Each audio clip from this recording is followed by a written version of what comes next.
Halo Sobat Gan semua, jumpa lagi bersama kami dari Kopi Blar di kawasan Condet, Jakarta Timur. Kita akan bincang-bincang mengenai sepak bola, ya bincang-bincang ringan lah, bukan yang berat-berat. Tapi kali ini saya pun tidak sendiri, saya ditemani oleh praktisi sepak bola yang memang sudah malang melintang di dunia sepak bola sudah cukup lama. Kang Ahwani. Selamat sore. Gimana Kang kabar? Baik, baik. Alhamdulillah, kalau gitu lama kita nggak bertemu Kang ya. Udah lama nggak jumpa. Masih sibuk dengan dunia sepak bola berarti ya? Ya, sepak bola sama futsal. Futsal ya, oke. Gini Kang, kita kan seperti sudah banyak publik ketahui ya, tim nasional kita, terutama tim senior dalam gelaran pra Piala Dunia kita sudah masuki ronde ketiga nih ya, atau putaran ketiga ya. Kalau menurut Kang Ahwani, pencapaian tim nasional kita ini seperti apa sih Kang? Ya, menurut saya cukup bagus. Artinya walaupun belum maksimal, seperti air gitu ya, ngalir gitu. Kelihatannya seperti itu, karena kita tahu ketika pertandingan 2 kali terakhir tim PSSI senior itu, kita melihat memang kalau lawan Irak mesti kalah. Tapi ketika lawan Filipina kita bisa menang sehingga masuk ronde ketiga. Jadi itu masuk di akal, tidak berlebihan. Kalau timnas kita itu memang kalau lawan Irak walaupun masih kalah, tapi progresnya ada. Kenapa? Dari ball positionnya cukup berimbang, sama serangan kita itu bisa berkali-kali membahayakan pertahanan lawan. Dan banyak sekali serangan dari Irak bisa dibentahkan oleh pemain belakang kita.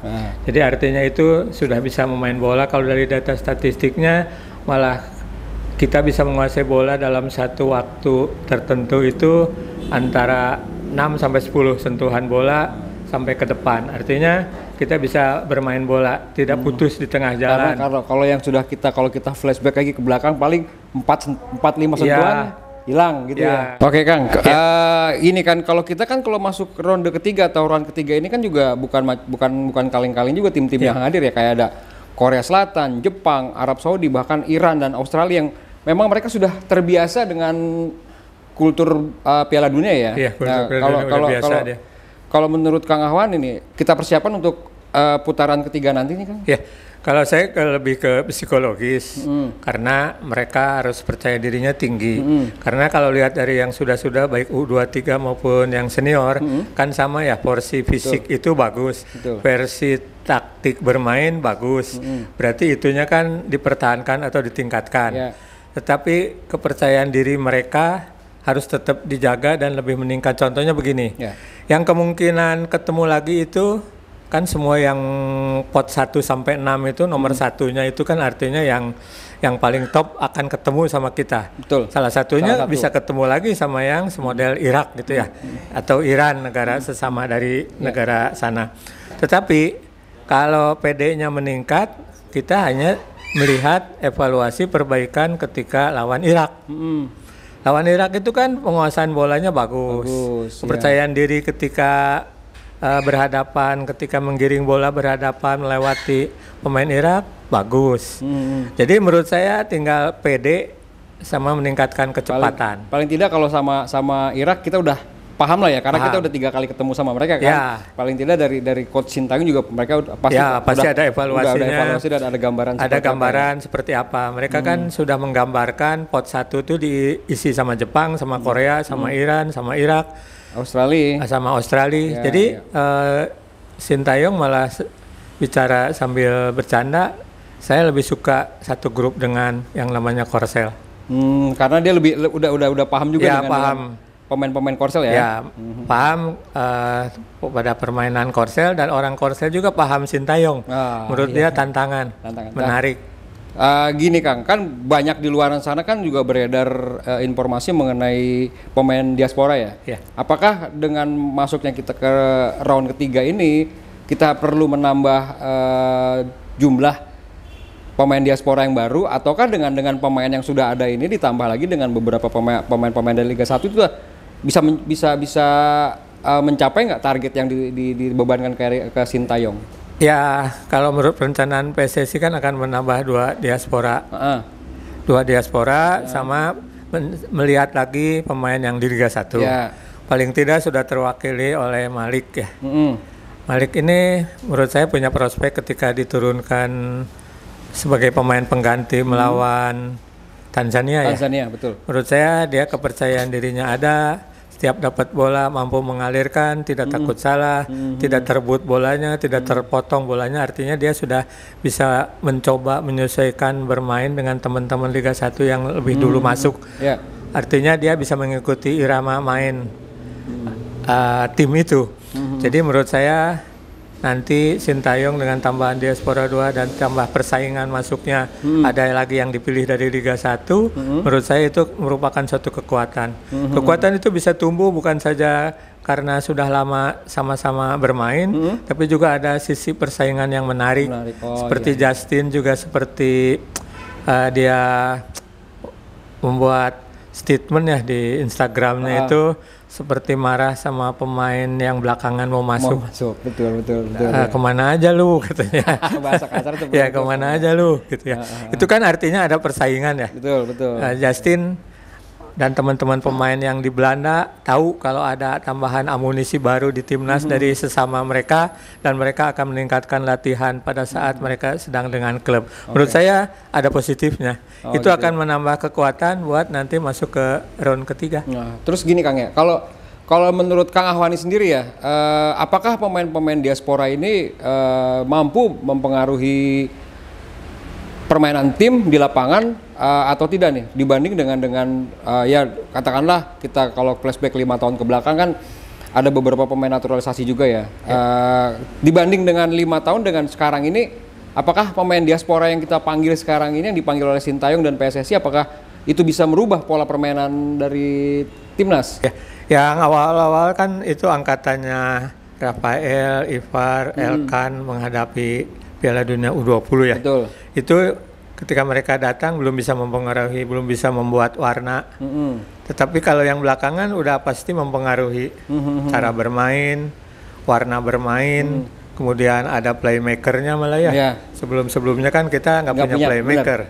Sekarang sudah punya playmaker. Kalau ada tipikal yang sama dengan Tom Hai masuk ke timnas untuk round 3 dan tipenya juga playmaker, menurut saya lapangan tengah lebih kuat dan selalu bisa menguasai lapangan tengah, itu kan artinya pencapaian untuk menangnya lebih mudah.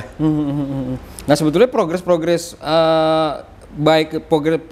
di tim nasional ini sih sebetulnya itu karena memang faktor dari Sintayong sendiri, ataukah memang pola yang dilatih oleh Sintayong berbeda dengan pelatih-pelatih terdahulunya? Ada berbeda, tapi lebih ke prinsip bermain yang mudah dicernakan pemain. Artinya alirkan bola ketika 1-2 sentuhannya dijalankan, itu kan ngalir betul ya. Build up dari belakang, dari penjaga gawang malah ya, pemain belakang ke tengah depan, itu menurut saya hasil latihan. Nggak mungkin tidak hasil latihan, karena ngalirnya begitu bagus, dan ketika pemain dalam tekanan pun itu tetap mereka bisa melepaskan diri. Contoh dalam data statistik itu begini, kalau tim yang menyerang itu segera kembali ke pertahanan, itu tandanya data statistik penguasaan bola pemain di bawah tengah itu, di bawah garis tengah itu paling 3-4 sentuhan sudah ke tengah. Tapi kalau 10 masih di bawah, itu artinya lawan setelah selesai melakukan serangan tetap berposisi di situ, artinya memberikan tekanan kepada pemain belakang kita. Berarti tetapi pemain belakang kita bisa mengatasi itu. Bisa mengatasi tekanan dari ya, lawan. Contohnya kalau di U23 ketika lawan Jepang. Jepang itu selesai serangan tidak kembali. Dia transisinya di mana kehilangan bola, di situ dia langsung mau mencoba merebut. Berarti anak-anak kita bisa 10 sentuhan di belakang. Bisa dibilang bahwa timnas kita ini bukan parkir bus dong, karena ada beberapa waktu lalu saya juga dengar dianggapnya bahwa polanya Sintayong adalah parkir bus. Apakah itu menurut Akang sepakat dengan statement seperti itu? Enggak sama. Kalau parkir bus itu dia akan terus bertahan. Menyerangnya serangan balik. Kalau ini kan tidak. Tidak ya. Dia mau menggunakan prinsip lebih banyak pemain bertahan daripada penyerang. Penyerangnya ada 5, sekurangnya ada 7.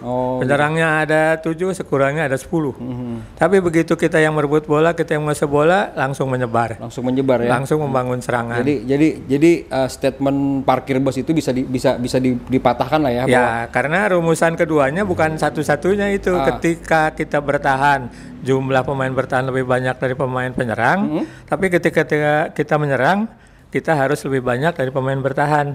Kalau pemain bertahannya 4, berarti kita sekurangnya 6. Kalau di situ ada 6, berarti kita 8.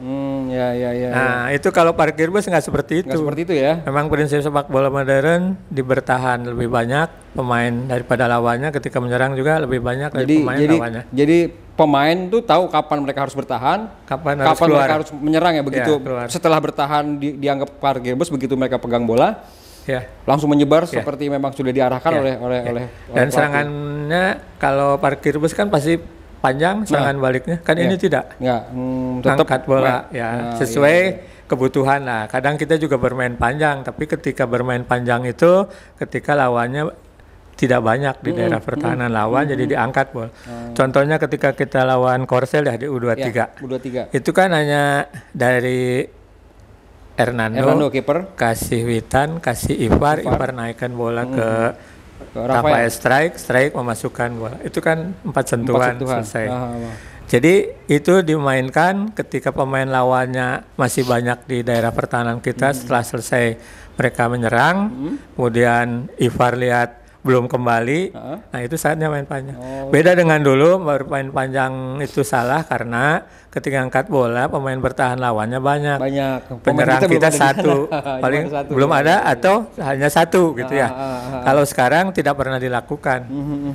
Jadi kalau main panjang langsung ke daerah jantung pertahanan lawan itu kalau pemain lawannya jumlahnya sedikit. Betul. Oh, seperti itu ya. Tapi gini, Kang ya, kan kita juga banyak mendengar juga ya di luar sana ya, bahwa katanya Indonesia ini timnas kita kekurangan striker. Apakah memang benar seperti itu, Kang? Apa sih sebenarnya fungsi dari Rafael Strijk, Ratnar Oratmangun, ada Marcelino Ferdinand di depan situ?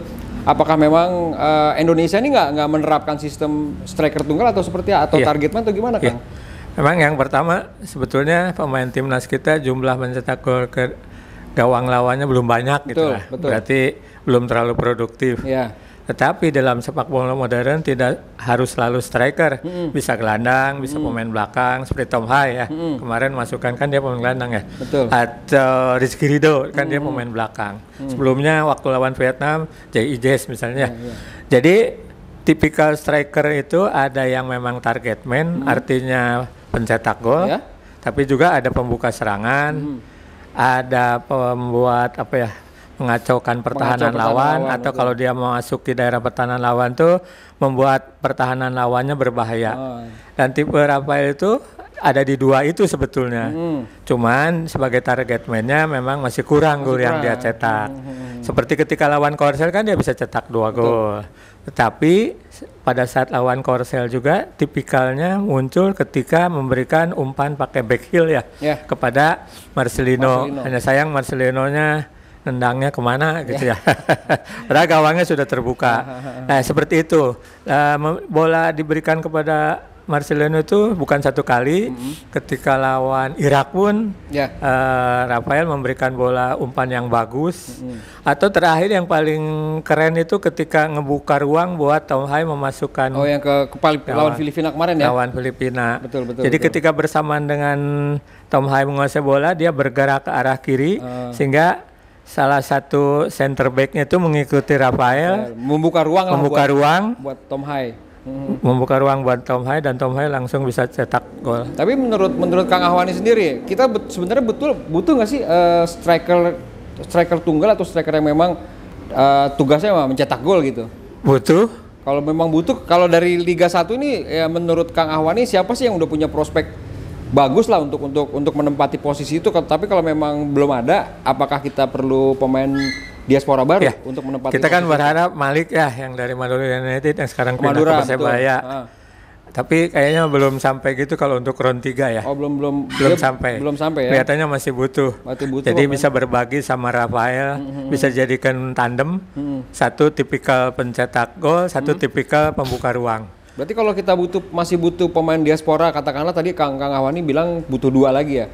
Itu sebetulnya kalau kebutuhan kita tuh ada di posisi mana sih pemain diaspora ini? Sebetulnya gelandang sama penyerang ya. Gelandang sama penyerang karena kan ada yang udah cukup ya. Ada yang kritik kok kebanyakan back. Inflasi itu backnya sebetulnya. Iya. Memang sih kalau kita lihat dari Justin Hapner, Calvin Perdong, terus siapa Nathan Chuaon juga kan sebetulnya aslinya pemain belakang ya. Jadi kita butuh gelandang. Tapi kan nggak kesulitan juga Sintayong karena orang yang berlatih di Belanda itu pasti multi position ya. Kayak Nathan bisa jadi di tengah. Jadi Nathan bisa ditaruh di tengah. Ivar juga bisa seperti itu. Sebetulnya nggak ada masalah. Cuman tipe playmakernya butuh satu. Kalau menurut saya tipe pencetak golnya butuh satu. Oh, seperti itu ya. Jadi saling melengkapi semua gitu ya. Cuman memang kita kekurangan satu. Target man ini belum ada ya. Kalau memang ada dari diaspora, mungkin bisa yang Liga 1 kelihatannya belum sampai ke situ, tapi perlu dimasukkan dalam tim itu. Malik kan sudah ada di dalam tim ya. Dia bisa berbagi pengalaman, bisa berbagi knowledge ya sama teman-teman diaspora.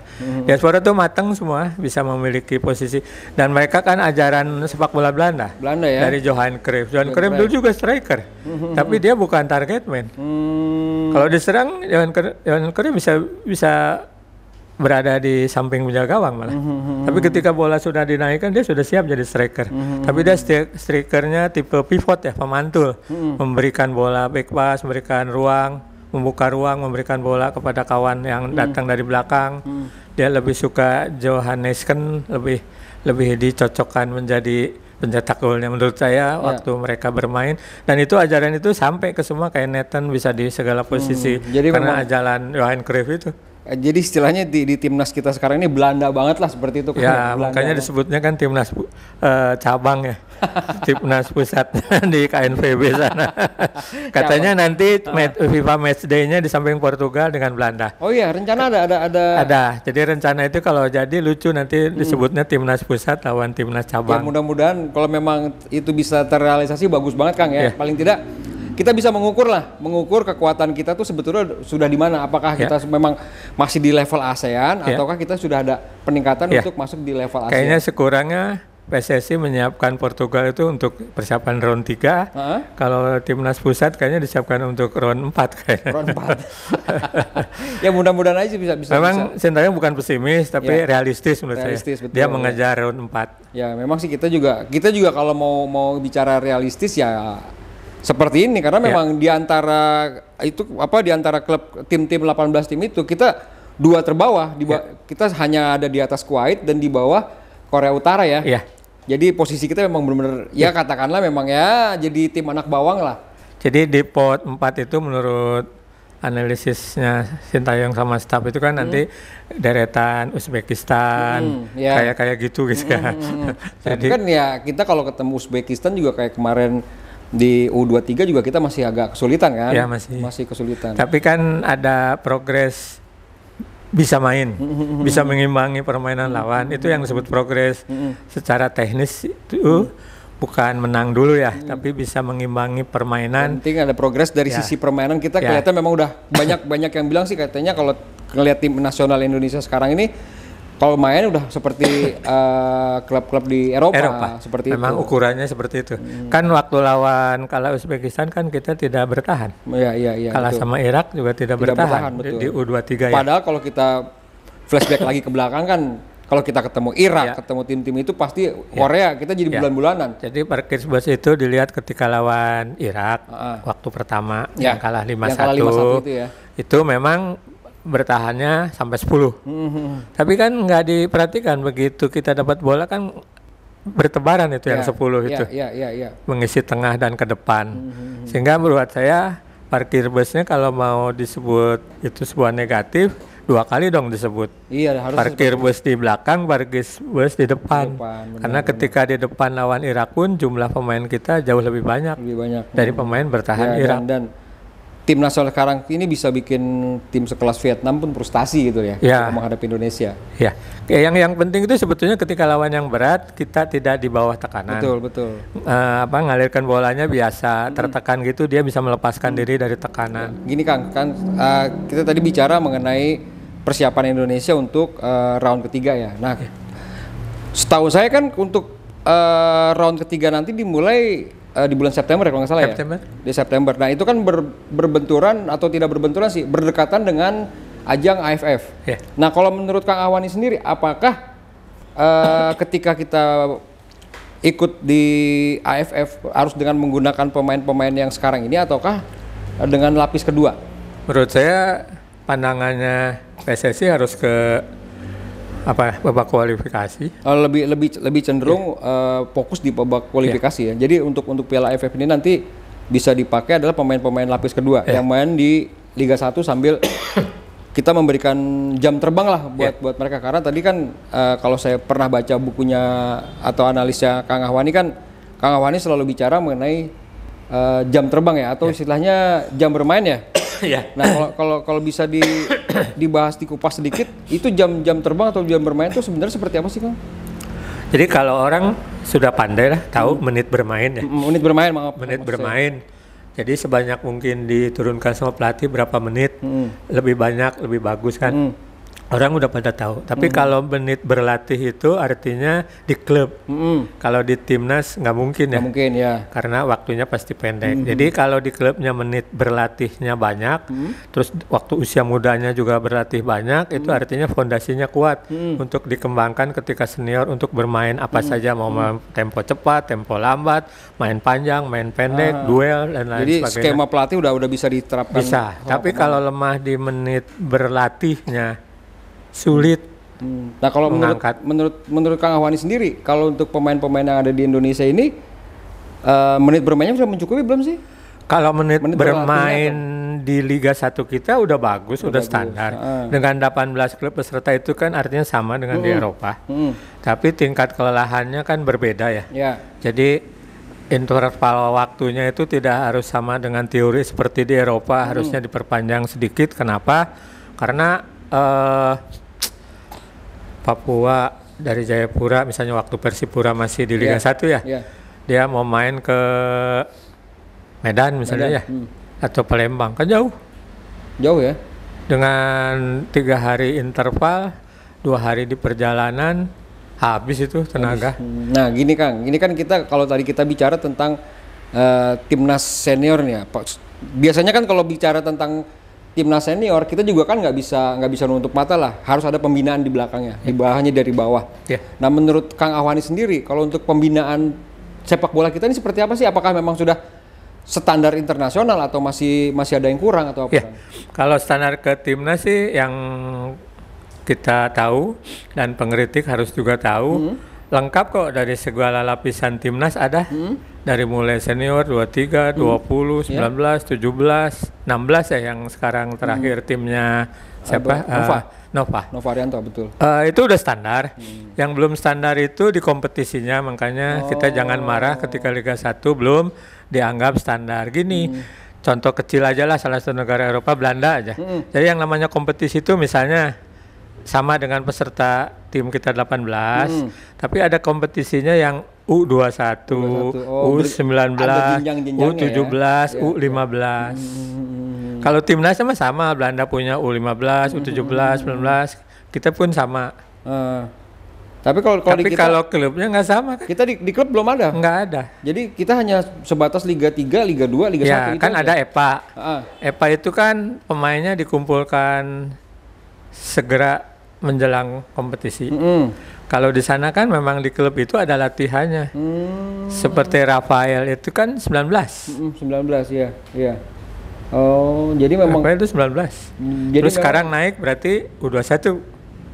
Jadi memang yang harus digembleng dari sekarang ini harus mulai dirubah lagi adalah kualitas kompetisi anak-anak tuh dari klubnya ya. Ya dari klubnya. Dari klub. Jadi dari usia yang muda sampai nanti meningkat ke Liga 1.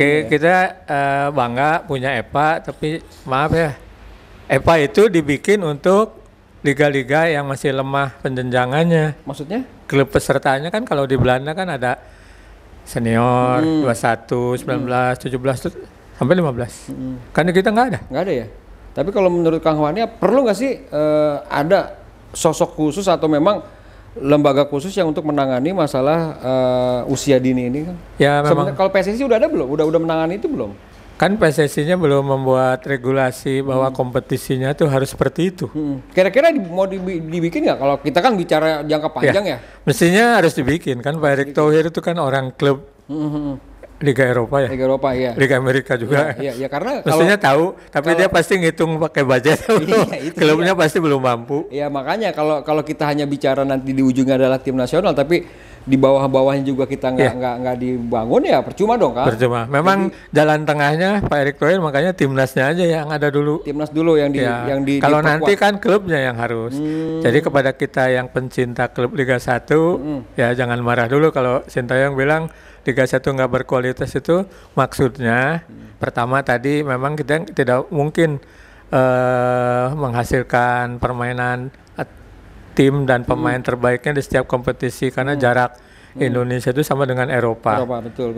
Jadi maksudnya dari sindiran apa kritik? Mungkin maksudnya realistis saja lah. Jadi kalau bikin kompetisi itu jangan yang berjauhan. Mungkin Indonesia itu dibagi barat dan timur gitu ya. Ya bahkan saya pernah dengar juga waktu itu Pak Erick bilang bahwa kualitas liga kita masih di bawah Filipina. Ya. Itu cara apa perhitungan lah dalam tanda petik perhitungannya seperti apa Kang? Kok padahal bisa dibilang kan Liga 1 ini megah lah kalau buat kita. Ya mungkin dari sisi sport marketingnya kita nggak kalah sama Filipina ya. Tapi sport marketing ya. Sport marketing. Tapi itu tadi yang jarak itu nggak memungkinkan untuk menghasilkan apa ya penampilan terbaik dari tim dan pemain dengan jarak yang berjauhan. Realistis itu ya itu tadi kalau Barat sama Timur punya kompetisi gitu. Jadi dibikin kayak waktu perserikatan gitu, dibikin. Kita pun wilayah ketika timur, sudah profesional atau semi profesional pernah melakukan seperti itu. Jadi itu bukan hal yang nggak diharamkan lah di dalam. Nggak diharamkan dan tidak aneh gitu ya. Yang kedua kan membantu keuangan klub yang rata-rata belum kita tahu paling yang keuangannya sehat kuat untuk main ke Liga Asia sekalipun kan Persib, Bali United, ya, yang keuangannya bagus lah ya. Yang lain kan kita harus sabar kalau mendengar berita pemain klub ini 3 bulan belum dibayar atau pelatihnya belum dibayar misalnya ya. Kan itu membantu, cuma jangan gengsi aja gitu. Baik, dan ada kesulitannya walaupun kita senang pemain Indonesia yang orang aslinya ini kontraknya besar-besar lah. Iya. Besar-besar ya? Makanya pemain asingnya dibuat 8 itu karena sekarang regulasi katanya mau dibikin 8. Mau dibuat 8 karena mahal. Tapi kan itu kalau dibikin 8 masih banyak pro dan kontra juga ya, kan? Memang nggak bagus dari segi teknis. Kalau dari segi keuangan ya mungkin klubnya ada yang seneng. Iya, itu dia kan kalau 8 pemain itu kalau kita boleh sedikit lah kita kupas. 8 pemain itu nanti sistemnya mereka bisa langsung bermain semua atau pasti tidak. Jadi mungkin ada 4 pasti atau 4 atau 5 Indonesia akan rugi kalau 8. Iya, kalau semuanya langsung main juga nanti malah kita sepak bola Indonesia rugi ya. Iya, kita nggak punya bibit-bibit untuk nanti masuk ke tim nasional ya. Tapi itu masih digodok kan belum masih digodok dan diberi kelonggaran, tidak semua klub bisa boleh ngambil 8 atau ngambil 8 kurang pun tidak apa-apa katanya seperti itu. Siap. Oke, baik Kang kalau gitu Kang. Terima kasih atas perbincangannya ini. Mungkin teman-teman di sana yang menyaksikan bisa menyimpulkan lah atau paling tidak memberikan kembali masukan saran bagaimana sih seharusnya tim nasional kita ini seperti apa apalagi untuk keberlanjutannya di round ketiga ya Kang ya. Mudah-mudahan aja ada progres baik dari federasi, dari pelatih juga seperti apa meramu tim agar nanti kita di round ketiga pun tidak jadi bulan-bulanan seperti Thailand dan Vietnam yang beberapa tahun kan mereka yang masuk tuh jadi bulan-bulanan. Iya, mereka kan secara kualitas superior lah di tingkat ASEAN, tapi begitu masuk ke ronde ketiga mereka jadi bulan-bulanan dan semoga ini tidak berlaku bagi timnas Indonesia. Indonesia bisa paling tidak seperti yang Coach Sintayong sampaikan targetnya adalah posisi 3 atau 4 karena kan posisi 3 dan 4 nanti akan berlanjut lagi ke round 4 ya. Ya mudah-mudahan aja tim nasional Indonesia bisa berbicara banyak di round ketiga ini sehingga cita-cita kita semua seluruh bangsa Indonesia pecinta sepak bola bisa menyaksikan tim nasional Indonesia bermain di Piala Dunia. Itu yang kita harapkan semua. Mudah-mudahan itu bisa terwujud. Baik teman-teman, sobat GAN semua, sampai sini saja perbincangan saya dengan Kang Ahwani. Mungkin di dalam waktu kita bisa bertemu kembali dalam perbincangan kita kupas soal sepak bola yang lain. Mungkin itu aja Kang. Terima kasih. Semua sobat GAN. Salam hebat.